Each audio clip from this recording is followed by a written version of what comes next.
If you're not using VS Code to edit with Claude Code, you're missing out, because look how many tabs you can open and have Claude Code do so much for you at once.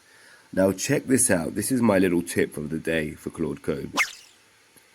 Before I start any project, I say to Claude Code, hey, look at quickstart.md. This file is basically a tiny file, probably about 300 words, that's all. Maybe 50 or 60 tokens, roughly. And basically what it is, I told Claude to look at my entire code base and create a quick start guide for any developer to just know the structure of the project so that he can know where all the hooks and components and what not to edit and what to edit. So basically, you know how every time you need to start a new conversation and ask, you listen, make sure you don't do this, like all the kind of the MD file. So this, once I send this to Claude Code, it takes him literally about 5 seconds. He reads it and he's like, I'm ready to go. He's ready to go. Don't edit this file, always edit these files, etc. He knows exactly what he needs to do. And it takes about, first of all, it saves you time. Secondly, it saves you tokens. And now you can get straight away started onto the next function of your app. Now, the reason I was going to make a skill for this, but I think it's just so simple to create. It's like you just tell the AI, hey, listen, look at my project.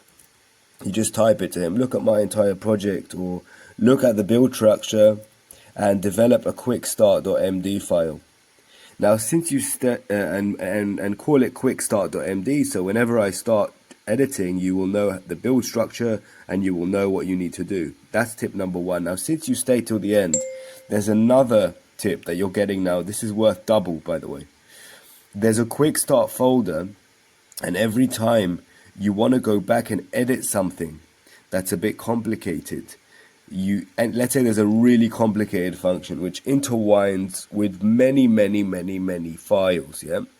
So basically what you do is you ask Claude Code to create for you a quick start folder. Now inside that folder is more complicated things. Like if you say, look at quick start automating shorts, or quick start music video, or quick start sound effects, or quick start status, that will give him a quick start general overview and a quick start, for example, music video maker.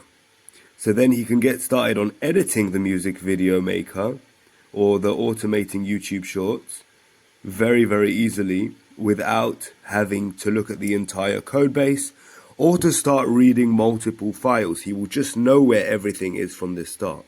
This tip alone is going to save your YouTube subscription from reaching its limit. So give me a follow and a like. We're here to develop together, to teach each other how to succeed in building the perfect app, and also many other free amazing tips.